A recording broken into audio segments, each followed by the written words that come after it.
Welcome everybody to the Little Athletics New South Wales Sunday Coaching School. My name is Darren Wenzer. I'm the Head of Coach and Volunteer Development at Little Athletics New South Wales. It is fantastic to have James Fitzgerald with us today. Now, James is an Athletics Australia Level 4 distance coach. He started coaching all the way back in September 1992, and over his 28 years of coaching, he's coached a number of state and national champions. 2016 was an amazing year for James. He actually had 4 athletes represent Australia on 5 occasions, and this actually culminated with Millie Clark in the marathon and Jenny Blundell in the 1500 metres competing at the Rio Olympics. So welcome, James. I'm really looking forward to this session. Thank you very much for having me, Darren. Fantastic. Been excited about this for the last week. So. Yeah, it's great to have you. I tell you what, I've got to start by asking about that 2016 Rio Olympics. Were you actually at the games? Did you accompany your athletes there? Yeah, I definitely turned up. I thought I better. It might not ever happen again. So, and it was pretty interesting. Not interesting, but it was a bit of a funny story. I got in at about, I think it was midnight or 1 o'clock in the morning, and I hadn't organised any accommodation, so I ended up sleeping at the airport. The first night, they had this caravan that was promoting beer or whatever it was doing, and I pinched a couple of cushions from it and ended up sleeping in behind the caravan until about 9 o'clock in the morning or 8 o'clock in the morning, and found my accommodation and hung out in Rio for the next week or so. So it was good times. And what's it like for a coach in that situation, James? Seeing your athletes compete at the Olympics, it must be amazing. Oh, absolutely, Darren. I mean, when I started coaching, it was by accident, and I'd never thought at 45 I'd be doing that. So just, yeah. And when Millie got announced first, and the two of us were actually at NSWIS, and she'd just been asked to be part of the NAS program. So she was actually getting, like, Athletics Australia was signing her on to NAS, and the same day she was being rung to be told she was going to Olympics. And the two of us were just sitting in the room with Nikki Frey at NSWIS and the NSWIS staff, and just kind of looking at each other and going, and then we went down to the car park and we looked at each other and just went, oh my God, we're going to Olympics. So it was, it's pretty surreal, to be honest. Yeah, look, we might get onto a little bit more about that later on, but that's a bit about some more recent history, I suppose. But let's start by going right back. I'd love to hear a bit about your background. James, whereabouts did you grow up, and what was your early involvement in sport? Yeah, where did I grow up? Pretty much everywhere. I went to 5 different primary schools, 2 high schools, so I moved around a lot with my dad's work. Born and raised for the first bit on the Northern Beaches, and very sad about Manly getting flogged yesterday, but that's the way it goes. And I started playing soccer when I lived in Narrabeen, and then I started Little Athletics. I actually used to compete with Ivan Cleary, who's now the coach at the Panthers. And then the next year, my family moved up to the Blue Mountains, where we lived for about 7 years, and I participated in pretty much every sport that I could, mainly soccer, athletics, and then swimming. I ended up being a pretty decent swimmer, and I just had a go at everything all the way through high school, and then just end of year 11, where the family ended up relocating to the eastern suburbs, and I repeated year 11, and I finished high school at Dover Heights. And when I was at Dover, I think I played soccer, rugby league, rugby union, touch football, went to state, I think, for athletics, swimming, cross country, captain of the water polo team. I don't know. I did everything. And I always tell my athletes, I said I was really good at lots of things, and I was never really, really good at anything. So yeah, played lots of sports. So a bit of it, which I think as a coach enabled me to kind of be quite interested in biomechanics and the specificity of everything that you do in athletics. And that's, when I started coaching, that's what I was really interested in. And James, you sort of said before that you got into coaching by accident. Tell us a bit about how you started. So I did little A's, like I said, for quite a few years. And back then it finished at under 13s. Didn't have the 17s and stuff that I was doing now. And unfortunately, my parents were going through a divorce, and one of my younger sibling, my brother and sister are 13 and 11 years younger than me.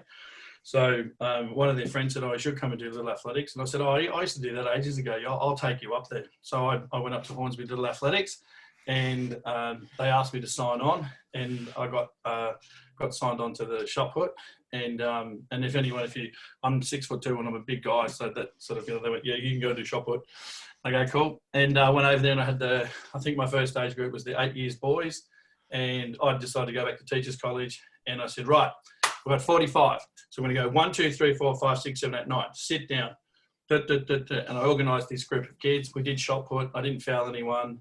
And a mum came up to me about half an hour later and said, would you coach my son in throws? And I went, how old is he? He's 10. I said, I had no prior experience other than doing it myself. And about a week later, I turned up at the field and she gave me $10 and the rest is history. I've been coaching professionally ever since.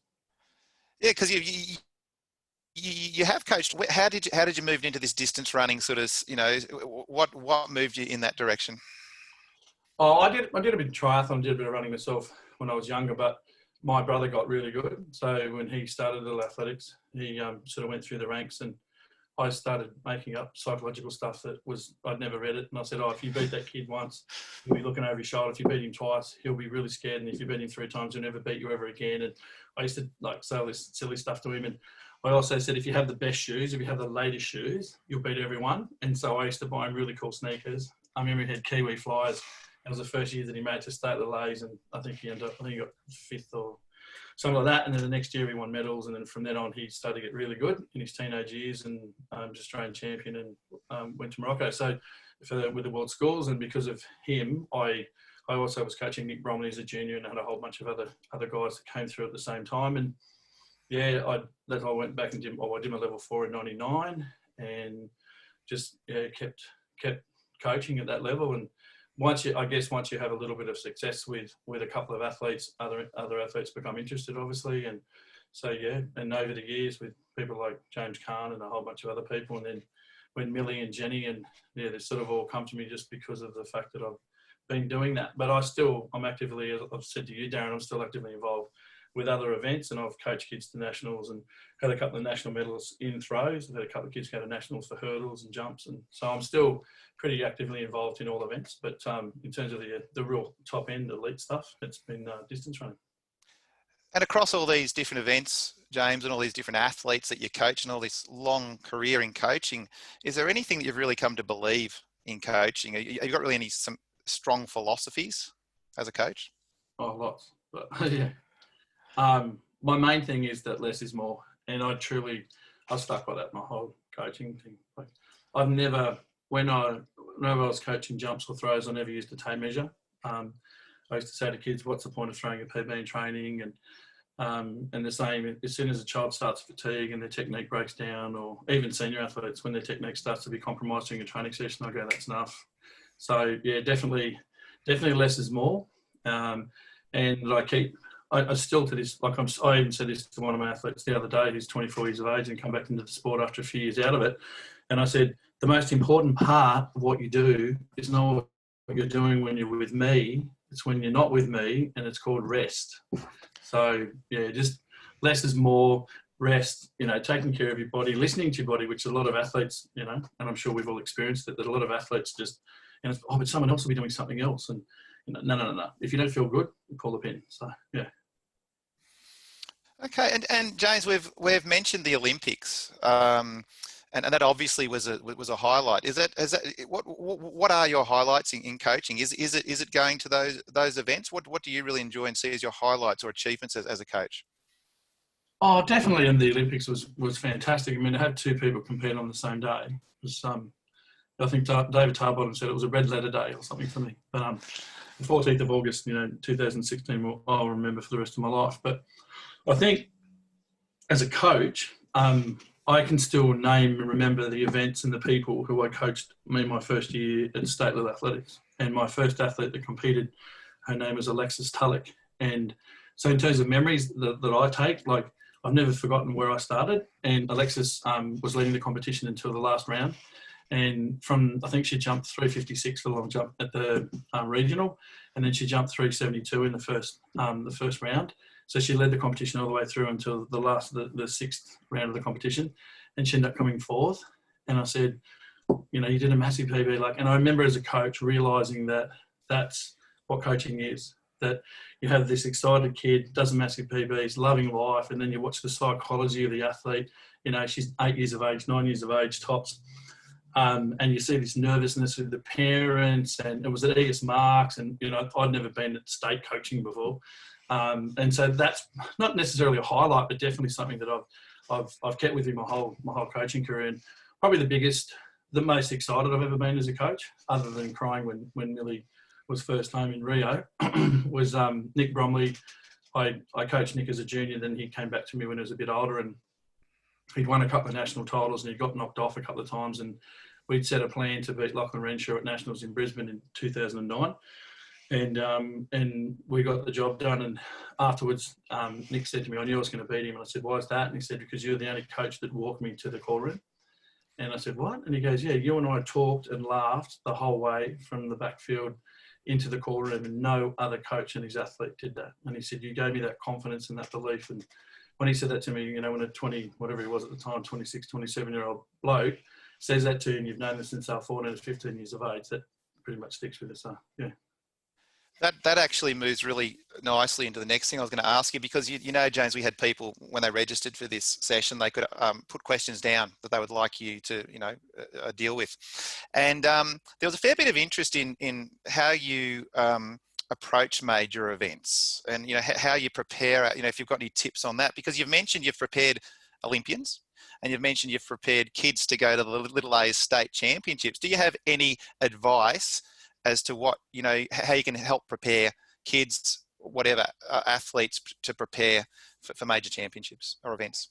Well, I think, like, given the fact that a lot of the people that are listening and watching is that sort of 12 to 15, that transitional, you know, age group, I think if you can, and it doesn't, I mean, the formula pretty much sticks, doesn't matter how old the athlete is, that, like, depending on what the event is, and depending on the athlete, like if the athlete wants to win school or wants to win state or wants to, you know, represent their country, as a general thing, I've sort of got like a X amount of races that you want to do in the season. So even for a 15-year-old, I'd say don't necessarily do your favourite event every week at Little Athletics. You might do it 6 to 8 times, and like whatever else. So sort of put a quota on some of the things when you're leading in. And then tapering, I think, even for little, I mean, I'm not a massive fan of tapering as such. So I get a lot of athletes to train through, but what I do is I just manipulate everything, and I'll say, right, we're sort of just going to back things off a little bit. And by that, like, I like to keep the intensity pretty hard, but I'll massively increase recovery and volume. So I think it doesn't matter whether you're 12, 13, 14 or you're 23, 24, that if you sort of, yeah, they're pretty basic things that I reckon everyone can follow. And it sounds like with that story you gave us before, you're fairly keen on having the athletes relaxed on the day. Do you have any tips regarding that? Yeah, talk about the race as little as possible. Talk about the event as little as possible. Just keep it chilled, keep it real. And like, for those that can see, like, I've got a bucket hat which has been around the world, and I like to take the piss a bit out of myself, and like, I don't take myself too seriously, because I think, you know, I was with Millie in Cardiff when she was at the World Halves, and I just said to her, I said, what's different today about any other day? And she goes, it's bloody cold, it's this, it's that, whatever else. I said, no. I said, you're wearing the green and gold. Now go and show everyone why they gave you the tracksuit. So I keep it pretty real and loose. And I was telling Darren that when Millie actually ran the marathon in Rio, I got a tracksuito and I had it embroidered with my name on the lapel. And then afterwards, I wasn't arrogant enough to do it before, but I've put Rio 16 and it's actually got a bow tie. And I wore this with cut off tracksuit pants, a pair of Dunlop volleys and my bucket hat while she was doing her 42.2 kilometres around Rio. So I think keeping it real, keeping it relaxed, you know, the less stressed we are, the less stressed the athletes are. So. Okay, and now, James, there were a couple of questions that were really interested on any tips you had regarding warming up. And I don't know, I mean, do you have some, you know, warm-up secrets, whether it be for competition or training? We can talk about both, and if they're different, what can you tell us about warm-ups for the athletes that you coach? Yeah, I don't think there's too many secrets anymore. But when I first started coaching, I'd read something about progressive warm-up and the questioning of, you know, the old school approach where they get the kids to PE teachers or whatever else to get you to run around the field, and then you'd sit around for 5 to 10 minutes doing static stretching And in that time, the core body temperature dropped and all that sort of stuff. So at 21, 22, I sort of questioned all that. So I tried to find as many things as I could in regards to progressive warming up. And to this day, I think I've got 38 different warm-up exercises. I've got 6 to 8 core ones, but I just think it's very important that you start obviously from simple to complex, and you explain why you're doing. I mean, I remember years and years ago watching sprint coaches and stuff like that, and I said, "Why do you do straight legs?" And they go, "What?" I said, "Why do you do it? Like, what's it doing?" And they said, "Oh, I don't know. Like, gets them to spring off the ground. It gets them." I said, "Oh, right." I said, "It's got nothing to do with Newton's third law for every action equal opposite reaction, and the lever's pulling backwards." And oh. So I think if you're going to do exercises as well, if you're going to get kids to do warm-ups, understand exactly why they're doing it. But yeah, simple to more complex. And make sure you as a coach actually understand why you're administering anything, full stop, but particularly when you're warming up. Another good one was I was watching this coach getting their athletes, the 800, 1500 metre athletes doing 50 metres on, 50 metre float, 50 metres on, 50 metre float. And I said, "Oh, why are you doing that?" And he goes, "Oh, because it like warms them up properly." And I said, "Yeah, but why?" And so I went and did some research into it. It's called pulmonary ventilation. Some of you probably know that, whatever. But so I went and read a couple of papers about it, and then I went back and told him what like he was actually doing was really good, and then explained to him as to that he maybe should have found out why he was doing it rather than just doing it. But he was a lot older than me. You know. There's certainly some good stuff there, and also too there were some people who were questioning and what would loved your opinion on sprinting, the place of sprints, and are they beneficial to long distance running, and do they have a place in training long distance runners? Yeah, well, I mean, I've talked to you about this before, Darren, and I think it all starts with running fast. So yeah, sprinting and technique's very important. And I've said to you, Darren, and I've said to lots of other people, lots of other coaches, I think technique's almost more important for distance running than it is for sprinting, because you take more steps, so there's more contact with the ground. So the more efficient, the more economical, the more technically driven you are, the more improvement you're going to get from your athletes. So, and I know with Jenny, for example, she said, we've had the same injury 6 times now, 3 times in both soleus. And the reason why is because even at high velocity, Jenny can still sometimes heel strike. And so technically, she's obviously, her braking forces are coming down there instead of being there. So when she's coming back underneath the body, she's then having to overcome inertia, and she's spending more time on the ground. So even with someone who's, at 22 is an Olympic semi-finalist, and ran 2:11 when she was a 12-year-old for 800 metres, technically she still breaks down, and we're working on that constantly. I work with her physio, her chiro, her S&C coach at Enswich. So techniques, absolutely, and speed is the essence. I mean, we don't do a lot of speed, but for example, again with Jenny, who I'm still coaching, we did some quirky quarters a couple of weeks ago, and in her 2 golden reps, she ran 61.2 and 60.7 on the grass down at Barton Park at Parramatta, and she did a PB on grass for 400 metres. So speed's essential. Sprinting per se, part of the warm up, and then we do kick downs over 100, 125, 150. So yeah, having that high velocity and that ability to be able to move quick, obviously start a race, end of a race, surges in a race. So yeah, speed's very important. Now, James, young athletes and distance running, training loads, intensity, what should kids be doing? Let's say at that little athletics age group, and I know that's a broad age group, but do you have any advice for people there as to training loads, intensity, and what should training be for young distance runners? Yeah, well, I was talking to Ian Hatfield, who was on a couple of weeks back. He was the second person, good old Skip, or the Mad Hatter as I call him. And he and I think very similarly in regards to loading. And I think up until really 16 or 17, I mean, most kids, generally speaking, and a lot of your better athletes are good at lots of sports. So I think if they're any other engagement that they have, so if they're playing touch football, they're training twice a week and they're competing once a week, there's 3 right there.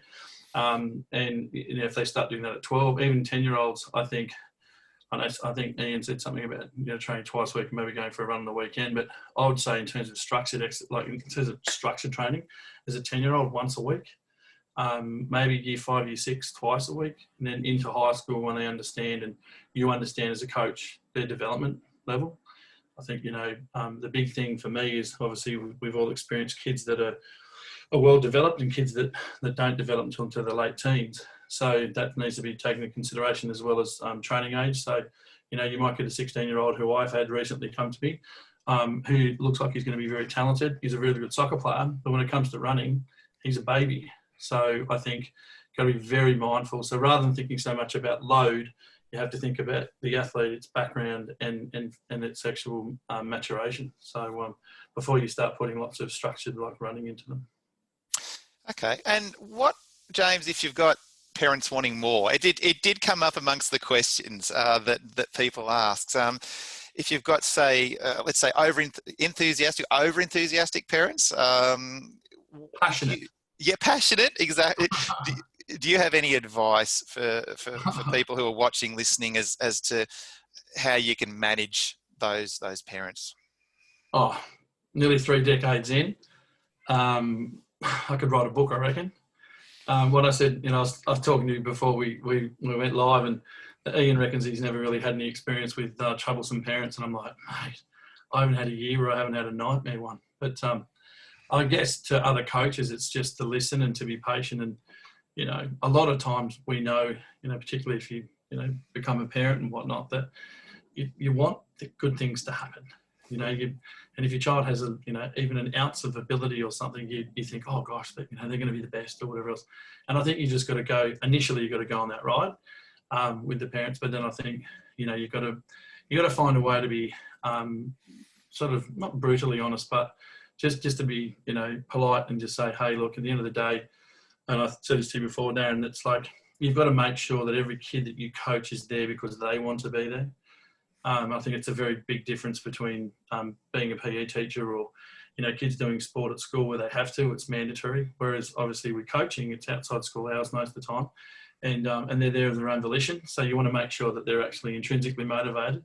So if the parents are sort of a little bit heavy-handed, it's like, you give them, what I do is I give them a couple of warnings. I had a parent who kept putting his kids in fun runs on the weekend, and they were very young, and he was letting them run 10 kilometres on the bitumen, and they hadn't actually started high school. And I caught him out, and he accidentally, foolishly put a post on Instagram.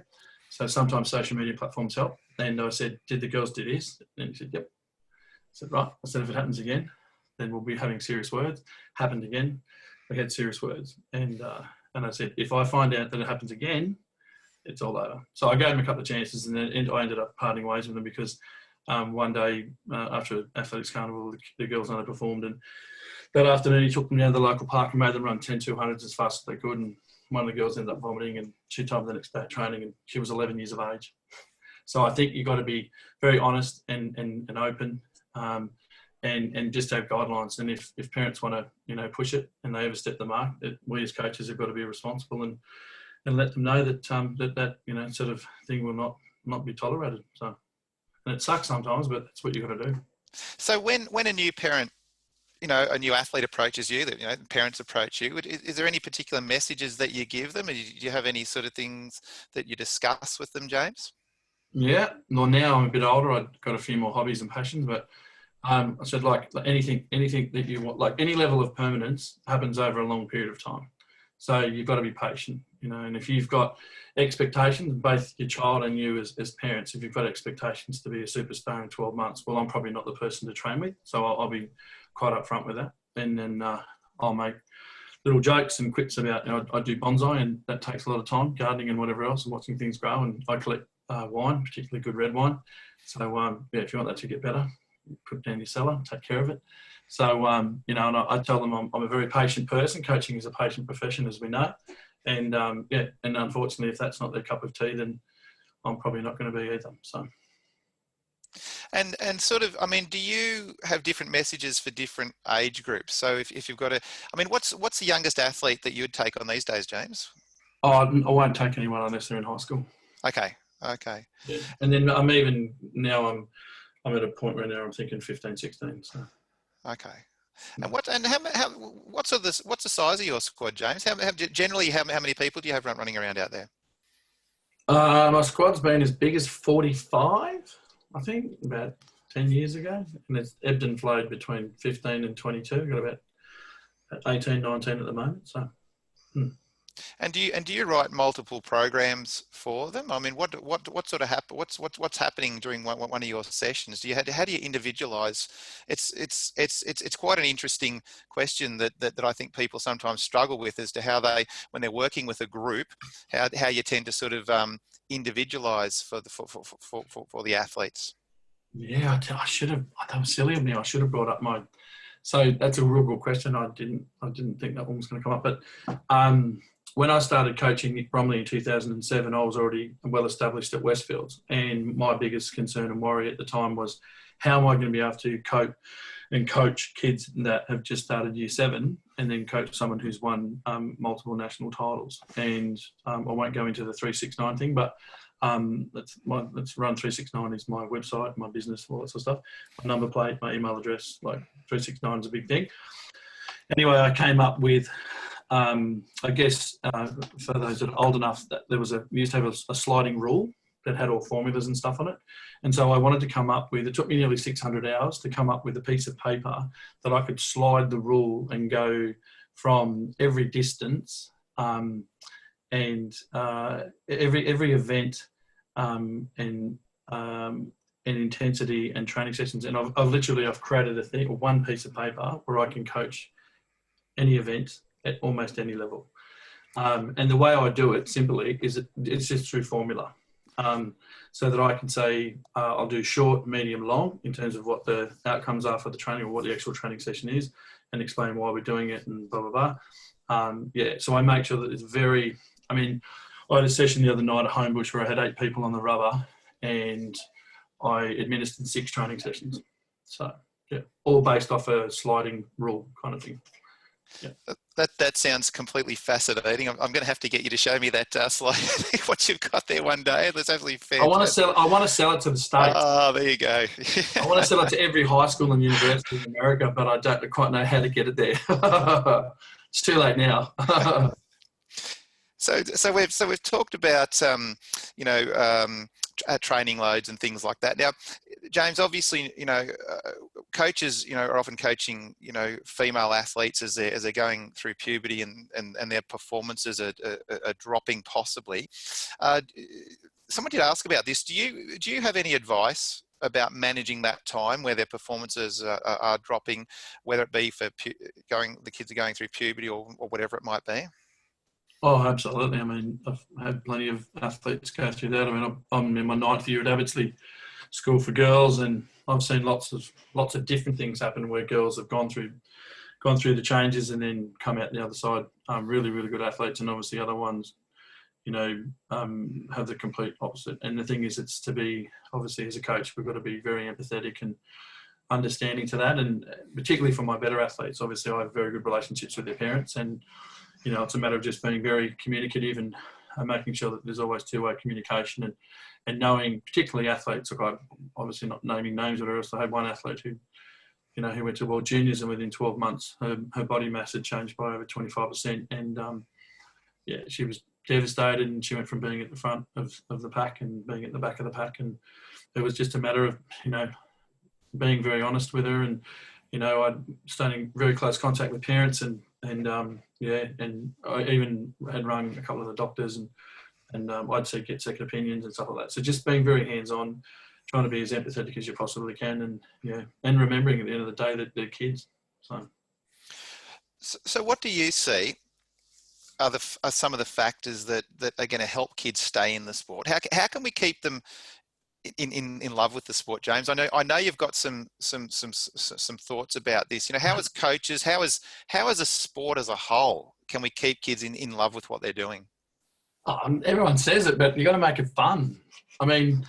It has to be fun. It's got to be enjoyable. It's got to be sociable. My Abbottsley girls, I'm coaching 4 mornings a week there, and I asked them, I said, you're all a bunch of nutbags. I said, I know I'm here because I'm getting paid, but I've created such a social environment with the girls that they, we spend, I think I told you, Darren, we spend the first 5 minutes walking around the field, or we do 2 laps where we walk around the field, and the girls talk, and, about their homework, about family life, whatever else, and I let them get all the gabbling out. And then when they jog, I tell them that they shouldn't be running too fast. They should still be able to continue their conversations. And, remembering that we were teenagers too. And I think just being able to relate to them and making it fun, making it variable. And like I said, with my sliding scale thing, is that for that one piece of paper that I have one that completely mirrors and can spin the other way. And I think as coaches, if we can be creative in our process of what we do, then that the fun's there in the mystery of what's going to be delivered tonight. And I've even had training sessions where I've got seniors to give me a key word, and I've made up training sessions on the spot. Like one guy said banana, so I thought a banana split, and I thought about all the things that go into a banana split, and I talked while they warmed up. I then created the training session, no pen, no paper, no whiteboard, no nothing, and I created a training session for 20 people. So I think if you can be fresh, not everyone can do that, obviously, but or I don't know if they can, maybe they can, but that's how I work. So yeah, I think we can make it fun, make it social, and then include the parents. Let the parents know what you're doing at training, and don't always, because as we know, like particularly teenage boys, when they go into the grunting phase, they don't tell their parents very much. So letting them know that they did something that was fun and was off-piste and a bit different, and so I think once again, communication. I'm fascinated what was actually contained in that session, the banana split session, James. Yeah, that's fantastic. I love that idea of the themes. So you have seen some athletes make it all the way to the top. You've had Olympians. I mean, do they show any special qualities, James? Can you pick that in an athlete? Gosh, I've heard that question be asked many times of many people. It's funny because I've known Jenny since she was really little, and the synergy that I've had with her is that I started Sherbrooke Little Athletics Club in '94. So in part of once I at Pennant Hills and whatever else, and the weird thing, and we laugh about this now, is that she was born in the May, and I started the club in September in 1994. And so I've always had this sort of synergy with her. And when she was, I remember her. I can't remember her when she at PWSA in Queensland when she ran 2:11. I can't remember that, but I remember by the time she was about 12 or 13, her winning state cross country by 300 meters, 400 meters, and then I watched her on the track a couple of times, and she was 15 or 16. And I remember walking up to her once when she was about 14, and I said, "Well done! Like, you don't know me from a bar of soap." And anyway, I started talking to her, and she told me she did 12 Ks a week or something, 15 Ks a week or something stupid. And you kind of knew, even though I wasn't coaching her then, fast forward 3 years later, and when she went to World Juniors and underperformed, and she put on quite a bit of weight. She went down to Falls Creek, and everyone was teasing her about a weight gain, and she wanted to quit the sport. And Nikki Frey said, "Go and train with Jimbo." And so we did a trial thing because she was sort of still with Valmay, but Valmay had been back in South Africa with family and stuff over the Christmas New Year period. So we just did a trial for 6 weeks, and the rest is history. But to answer that question, I could kind of tell watching Jenny grow up that she was going to go the whole way because she loves it. You ask her today, like this morning, she organised a long run with the rest of my squad, independent of me, on WhatsApp. She said, "Who wants to run from Centennial at 9:30?" Like, she's got this passion, this love. And even with Millie, even though I started coaching Millie when she was older, she was doing steeplechase. And I said, "Why are you doing that?" She said, "What do you mean?" And I said, "You're the smoothest athlete I've ever seen move." I said, "She runs like she's on pillows." And I said, "Why are you going over barriers and jumping into water and getting your shoes wet?" I said, "You should be running 5K, 10K and longer." And so, and the 15th of January 2015, I said to both of them, "It's going to be cool when you're both competing on the same day at the Olympics." But so with Millie, I kind of, even though she wasn't young, but I'll tell you what, I've seen some kids as well that I haven't coached, definitely, that I would look at them and you go, they're just going to go the whole way. So, yeah. And I just think it's that they like it. They enjoy it. It's part of who they are. It's not, you don't see parents telling them what to do, and they don't have the best equipment, and they don't, you know what I mean? They might not go to private schools. They might not get the same opportunities as some of the other kids, and they might come from country towns and whatnot. So I just, it's pretty awesome. No worries. Now I'll have another couple of more questions in a moment. I just want to remind people that they are welcome to put comments or questions in the chat box if they would like, and we can try and get to those during part of this session. So please feel free to use that chat box, and we'll try and pick up on those. So James, yourself as a coach, how do you continue to learn and develop as a coach? Do you still see yourself as a work in progress? Oh, 100%, Darren. Oh, You know, like anyone who thinks they know something, there's so much more to learn. Like I'm always looking for things and reading new things and podcasts. I mean, it was funny a few years ago, my mate told me there's a thing called podcast. And I said, what's that? And he said, blah, blah. You can find anything you want to listen to. And I said, oh, cool. And the little audio, the Audible thing. And I went, what's that? Oh, it's Audible. Oh, what? So I'm always getting new books and looking at new things, and particularly psychology. Like for me now with Audibles, it's very, and when you coach at once you get to that sort of level, it's like when you're looking for that 1% stuff. So yeah, always learning. Always. And picking the brains of my, like I said, Ian Skip, he's one of my best mates. I've got a great friend up in Queensland. I've got a couple of guys in WA, a few in Victoria, that I ring up regularly, once, twice a month, and just chew the fat. And sort of sometimes you Skype, sometimes you admit that you did things that you shouldn't have done. And yeah, it's pretty awesome. It's actually been a really big theme, actually, of these chats that we've been having. A lot of the coaches have talked about what their greatest place of learning is actually other coaches. Mm. Oh, the whole, I mean, I was lucky enough in 2011, I went across, ATFCA gave me some money, and I went across to London, and I spent 3 weeks with Nick Beddoes' squad when I was coaching James Calm, and I really got to see how professionals do it. Like it was just, it's a real insight. If you were late, like they train at 9:30, 5:30, like every day, pretty much every day. And if you're there at 9:31, you get bagged out for the rest of the training session. Like just the level of professionalism, and just to be able to sit on a bike with bidders and ride around, a couple of the parks there, and basically, a guy that's had associations with guys like Walker and whatnot, and studied in the States, and all the people that Nick's come in contact with through Europe and whatever else, and be able to sit with a guy like that and just have a glass of red wine or whatever else, have a chat over the years has been amazing. So for coaches just starting out or early in their coaching career, James, have you got a number one tip for someone who's just starting out as a coach? Oh, charge money, value your time. That's what I say, rather than charge money. Don't worry about the money so much, but yeah, value your time. Really go and learn what you need to. Keep learning all the time, but yeah, don't just value your time. I mean, it's I know a lot of people that put a lot of time and effort into it, and that they don't, they never see a cent for it. But yeah, just be very aware, because it can suck you in, and all of a sudden you're spending your whole life doing something, and you're like, what? So yeah, that's what I would say. And James, any final messages to coaches? Before I've got one more question I'd like to ask you, but before I do, any sort of final comments, final messages before we wrap up? Oh, I think, like I said, don't take yourself too seriously. Every athlete you coach will teach you something. I mean, I've learned so much off my athletes. That's probably another thing I'd say in regards to giving them advice. The actual biofeedback that you get from an athlete's better than what you're going to read in a book. And be true to yourself. Be consistent in your message, and make sure that if you are going to say something, that you're fairly well read on the subject. And I think at the same time, I reckon the most important thing is try and be a cool banana. Like just, you keep a level head, and they will, and winning is, only one, as I would say this, I don't think I've said it probably a million times in my coaching, only one person comes first. So it's not the most important thing. And James, what's next for you in coaching? What's on the horizon? It's a good question. Don't know if I'm going to divulge everything here, but I want to take my squad to another level. So I'm actually starting a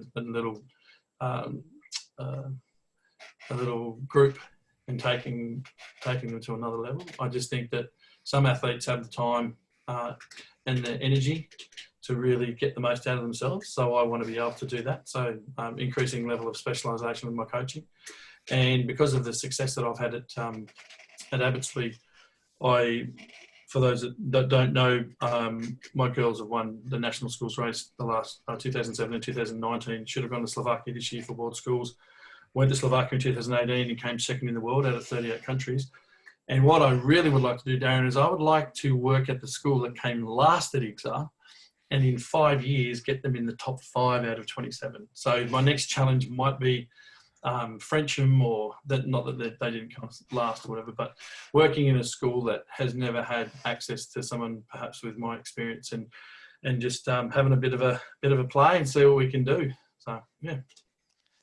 I would love to hear a part two, James. It'd be really fascinating to hear how all that turns out. But look, it's actually been brilliant having you on today. So we really appreciate your time. So thanks for all your comments and all your advice and all the generosity with all the information. And it's been great having you on Sunday Coaching School. Excellent. Cool bananas. Thanks, James. Thank you.